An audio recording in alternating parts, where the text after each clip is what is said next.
Now that it's spring, Dr. Q of Star Nursery says it's okay to start planting our new gardens.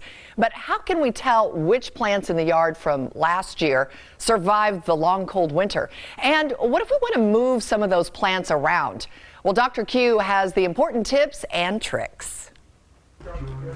Some flowers, known as perennials, can usually but not always survive our desert winters, then spring back to life when the weather warms up. How can you tell when they're dead? Because we thought ours died. Well, when they die all the way back, they will actually have no green whatsoever down below.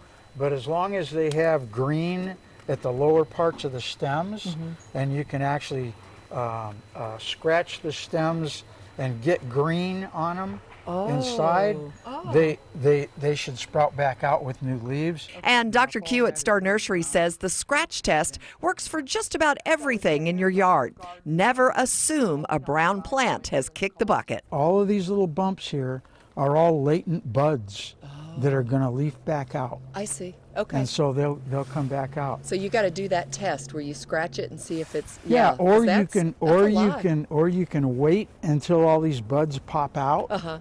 And then anything that doesn't pop out, just cut off. Got it. A plant's leaves may be crispy and lifeless, but deep inside the branches and stems, the plant's green cambium layer may still be alive and well. And that's what carries all of the water and nutrients up and down the stems, from the roots up to the leaves, so that the leaves can photosynthesize, giving them their nice green color and filling the plant with food to keep it growing. And if you feel like relocating plants around the yard, When's a good time for me to switch, because I don't want to put my plants in shock? Okay. When's a good time to do that? The best time is to do it in the early spring or the early fall.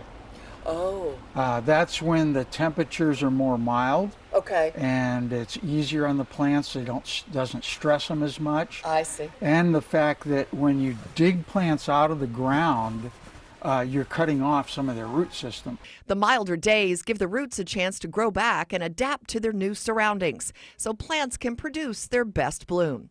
And sure enough, just like people, they can stress when the heat does show up. Like tomatoes, they don't really set fruit when the temperatures are over 95 degrees.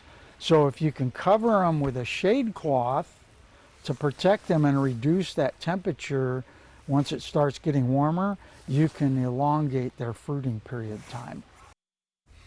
So much to know and so little time. Well, if your yard or garden needs special attention, Dr. Q does make house calls. You can't really dig up everything in the yard, bring it to the nursery to find him. Just go to Star Nursery, their website, to arrange a house call, and we'll have that link on our website, 8newsnow.com.